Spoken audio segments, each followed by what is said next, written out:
Hey guys, what's going on? It's Lil Dan596 again, and I'm going to be reviving a little series that I did long ago on my channel. It was secrets and Easter eggs in video games. So I wanted to redo one of the videos that I've created about a year ago, and it was the secrets and Easter eggs in Majora's Mask. So as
most of you can tell, this is the original cutscene that plays when you start up the game.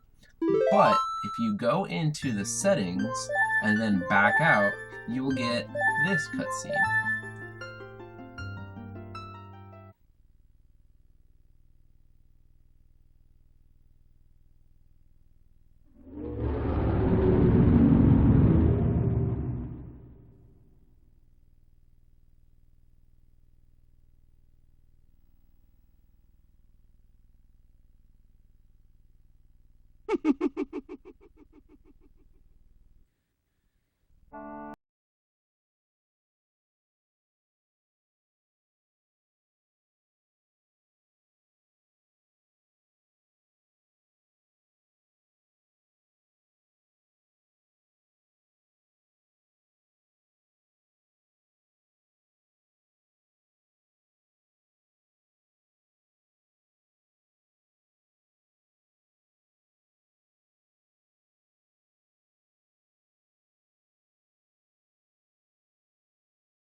I kind of wanted to start this video off with some of the easiest Easter eggs, so, as you may have known, you can play the Song of Double Time by pressing the first 3 notes in the Song of Time twice.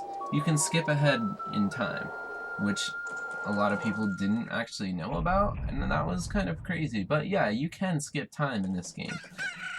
Another one is the reverse Song of Time. So if you play the Song of Time backwards, you can actually slow down the current flow of time, giving you twice as amount of time than you typically would. Again, a lot of people don't know about these, which is kind of crazy, but it is one of the most common secrets in Zelda games. The game doesn't explicitly tell you this, you have to talk to certain people. Also, if you wear the captain's mask during this fight, a funny cutscene will happen. And unfortunately, I had to use this footage from the old video that I made a year ago, because my new save file, I haven't gotten this far in the game. So I just used my old footage from this.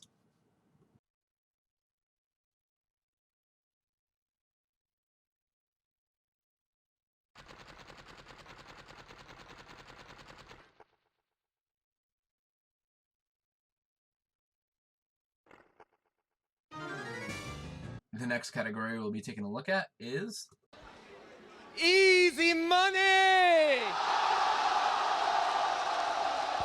secret money everywhere. So there's actually a lot of different ways you can get secret money in this game. So starting off is a secret that a lot of people don't know about, but if you shoot the eyeballs or if you shoot the signs in front of the Honey and Darling shop, they will drop 3 rupees apiece. Yes, I know it's not a lot of money or a lot of rupees, but hey, it's still some secret money. The second one is, while we're in West Clocktown, let's take on the Bunny Hood and go around to the side where the Bomber Kid is standing and you get into the entrance of the Bomber's hideout. If you hop over a couple platforms, you can actually get behind the Octorok shooting store, and all the way at the end of the path, you'll find a chest in there with a silver rupee. South Clocktown, there are 2 chests you can find with more silver rupees in them. So the one is going to be located in the back corner. You just have to use your hook shot and hook shot right up to it. It's kind of hard to see and kind of hard to find, but once you find it, you just hook shot right up to it, and there's a free silver rupee in there for you. Now, or there's actually a red rupee in there, my apologies. Now, this second chest you can only get on the final day, because this tower they're building in the middle of South Clocktown is only this high on the 3rd day. So on the 3rd day, after hookshotting to the first chest and getting your red rupee, you can hookshot to the second chest that's in the middle, and this one you will find a silver rupee in. This is actually a secret that not a lot of people know about as well, but if you go around the exterior of Clocktown, you can find a bird flying around. So this bird actually won't attack you, but if you play him a song from one of the 4 temples in the game, he'll start dropping money.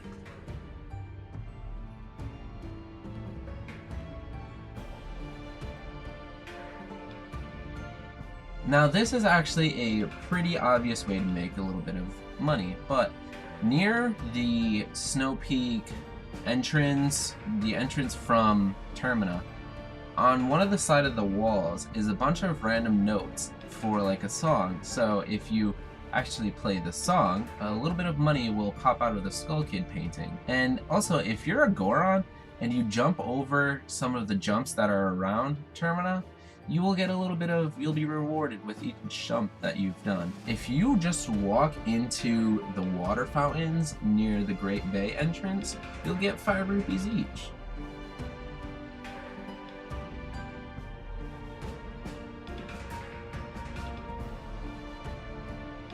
Near the observatory, there is a tree with men in it that, I actually didn't even know about the first time I played through the game. But if you walk up to the tree and hit it as Goron Link, or hit it with a bomb or something, the man will fall down to the ground. And let's talk to him real quick. Let's see what he has to say.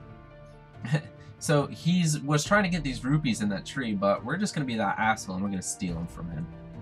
Have you ever wondered how to get these 3 rupees in the laundry area in Clocktown? I mean, when I was playing through the game, I never figured out how to do this, but there is a way to actually get those. All you have to do is go here on night of the 2nd day. And here we are, night of the 2nd day, and our rupees are just right there in the water. I guess they had just flown down, or they just drifted down in the water. But actually, funny enough, if you come back here on night of the 3rd day, the rupees will be on the right side of the river now. There's this pretty annoying bird over near the south end of Clocktown and near the entrance of Milk Road. This bird's actually really annoying. Whenever he hits you, he'll take some money from you, or even a bottle or something, but we'll get to that secret later. But you actually can kill this bird, and when you kill him, he drops an orange rupee, which is worth a lot of money.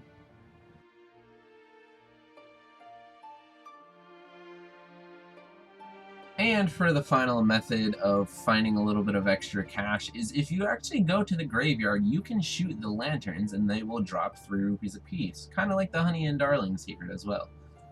Now, there are other ways to find quick cash in this game, but I figured I would just show off a couple of these secrets that people may have not known about. There are a couple other secrets out there too, but I'll leave those ones for you guys to find. Let me know which ones you guys have found down below in the comments.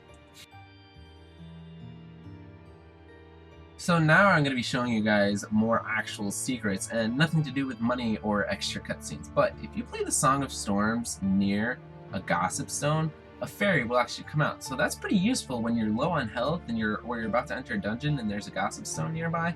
Just play that song and a fairy will come out. If you go inside of the clock tower and you actually go back to the entrance of where you first entered Termina from, if you go down into the water and look, there's these little mossy blobs, but if you look a little closer, they actually kind of look like Nintendo 64 controllers. Here's a pretty obvious secret, but on the back of the masked salesman's back, he has a Mario mask. And there's also one that kind of looks like Elvis, but that one could be debatable. I mean, some people say it looks like him, some people say it doesn't, but I'm not really sure. There's actually butterflies that will, if you find secret holes in the grass, continuing on our idea of butterflies, if you touch a butterfly with a Deku stick, it will actually turn into a fairy. It's not always easy to touch those butterflies with the Deku stick, by the way, because I spent like 2 hours trying to touch it with this Deku stick, and it wasn't working for me. But maybe it's easier for some other people, but for whatever reason when recording this, it took me about a good 2 hours to actually get this. Maybe my depth perception's messed up or something, but I just could not do this. So here's a secret that I bet not a lot of people know, but there is actually an image of Skull Kid in the grass in Termina. So it's actually really hard to see, but if you change the lighting of your TV maybe, you'll be able to see it a little better. You can also see it better from the observatory, but there is a drawing of Skull Kid in the grass. It's just different shades of the grass, but it's really interesting, and I didn't know about that for the longest time. Also, since we're already in the observatory and in the telescope, if you look around Termina, there'll be these little guys in green shirts wailing their arms around like crazy idiots, but these crazy idiots are actually showing you where their secret holes are. You also remember that money that we stole from that guy? You can also see him from the observatory telescope. Here's another kind of obvious secret and Easter egg, but I don't know if they did this on a coincidence or on purpose, but the masks on the second row on the select screen are all references to those of Star Fox. In the observatory, if you break a couple of the pots on the lower level, you can find an image of a dolphin. People might be like, okay, what's up with this dolphin? But actually, the dolphin was the code name for the Nintendo GameCube, so this is actually a reference to the Nintendo GameCube. You can actually use the Zora's boomerangs to defeat the Octorok that's blocking your path. But also, if you want to take a visit at the Deku Palace real quick, if you're walking around, have you ever noticed that sometimes it's kind of easy to get caught by those guards? Well, if you come back at the nighttime, they'll actually have a line of sight for you so that you can see where they're seeing. While you're jumping on the lily pads, you may notice that you come short on a couple of jumps here and there, or you're just barely making it. Well, if you press the A button right before you go off of the lily pad and make your first jump, don't interact with the signs like I did, but if you hit A right before and you do your spinning attack, you'll actually gain more momentum, so you'll have more hops and more distance for each one of the jumps. Have you ever wanted to get into the Stockpot Inn, but it wasn't open yet, it wasn't 8 AM? Well, there's actually another way around it that is kind of obvious, but if you use the Deku mask and you use the little leaf that's nearby, you can jump up and land onto this little roof leading into the Stockpot Inn, and you can get in whenever you want. You don't have to wait for it to open anymore. You can just get in whenever you want. Doesn't matter. Well, now that we're in the Stockpot Inn on unsolicited hours, let's check out behind the grandma's chair, there is actually an image of a lion. And some people have speculated that in past games or in Ocarina of Time, she talked about having a lion. I don't really recall this, but you know, it could be true. She's also references you as Totorus quite often, and a lot of people are wondering who that is. Like, it actually means that she thinks that Link is this Totorus guy, which is actually, I believe that's her husband, but she's just kind of delusional right now and just references him as that. All around Termina, there's these little cow statue things littered around, but if you actually wait for a certain time, when the moon is shaking, the head on these will shake as well. You can also roll right into them to make the head shake too. There's quite a few different locations for these, and I'm not going to show them off. I'm going to kind of leave that for you guys to find. If you find one of the scarecrows lying around Termina, if you put on the Camaro mask, it will actually start dancing. So you can make the scarecrow dance without even playing any songs or anything. Just put the mask on, take it off, and he's dancing. Have you ever noticed that the entrance to Romani Ranch is the same exact entrance as the one in Ocarina of Time? Here, take a look at them side by side. If you didn't know, on their necklace is a little pendant of Bowser. She actually looks pretty terrified in this clip, but her eyes also kind of look like she's been smoking a lot of weed. Her sister also wears one of these pendants. Have you ever cut this grass and wondered why it dances around like that? Because I actually didn't know about that for the longest time. I would always cut that grass and I'd be like, why is it running away? Like, there's no other grass in the game that does it. But there's actually, I think there's like 2 or 3 locations in the game where it does it. But if you come back wearing the Keaton mask, something special will happen.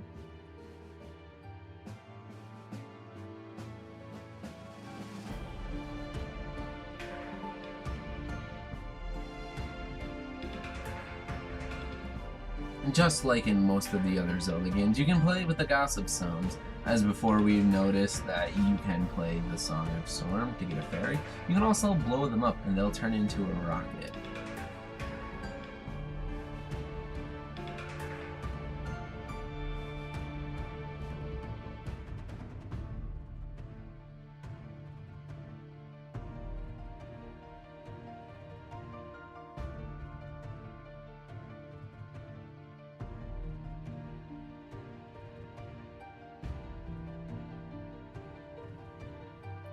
You can punch them as a Goron and flatten them. Have you ever noticed the iron knuckle in this shop? Well, I didn't really either. That annoying bird that we killed earlier in the video, if you actually keep fighting him, he will steal your bottle and sell it to the guy running that shop that owns that iron knuckle. This secret actually kind of cracked me up the first time that I saw it, but if you go to the swordsman house right on the final day, before the final 12 hours, he won't let you in. But if you come in after the final 12 hours, you can find him hiding out in the back of his hideout. He was so confident about stopping the moon, but he's actually a little crybaby.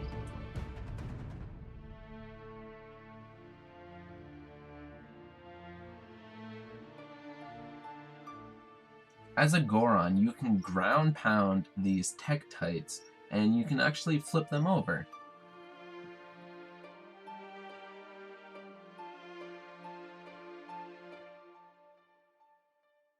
If you go into the rooms of all of the Zora band members, they're each playing a different song from the different Zelda games.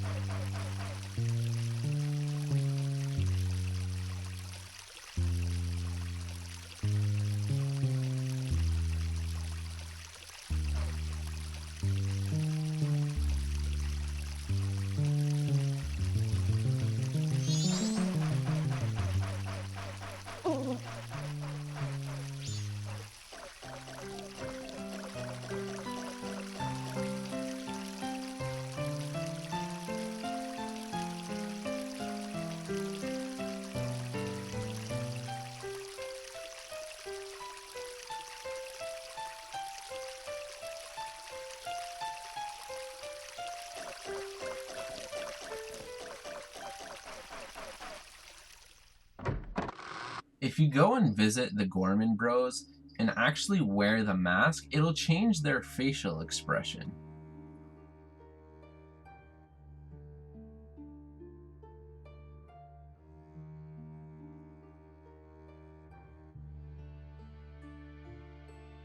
This is actually a very interesting secret, but if you go and find one of the Redeads, they will attack you as Zora Link, they will attack you as normal Link, but they will not attack you as the Deku or Goron Link. So my little theory on this is the Deku Link is smaller than the normal Link model, so they didn't want to model the Redead attacking a smaller Link. And the Goron's bigger than normal Link, so they would have to also model the Redeads doing that as well. But Zora Link is actually the same height as Adult Link from Ocarina of Time, so all they really had to do was just have to pretend like it was Adult Link. If you go to the graveyard wearing the captain's mask, you can actually order some of the skeletons to break open graves and do other tasks for you, and they won't attack you.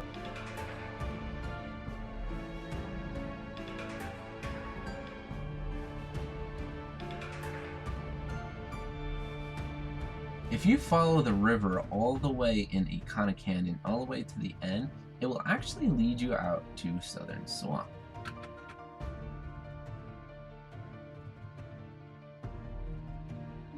Also, this is another clip that I had to use from my other video, but if you wear the Gibdo mask, the Redeads will dance for you. That's all the Easter eggs and secrets that I have here, but if I missed one, you guys leave a comment down below, let me know, and I will include it into the next video.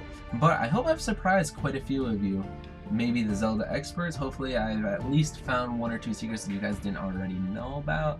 But even the newbie Zelda fans, like, they've probably learned quite a lot from this video. But Majora's Mask is definitely a game with a lot of secrets in it, and I definitely didn't cover all of them. I left some out definitely for you guys to check out and find on your own. That's what the fun of it all is. But with that being said, I'm going to end the video here, and I hope you guys have a wonderful day. Don't forget to subscribe and join the Discord.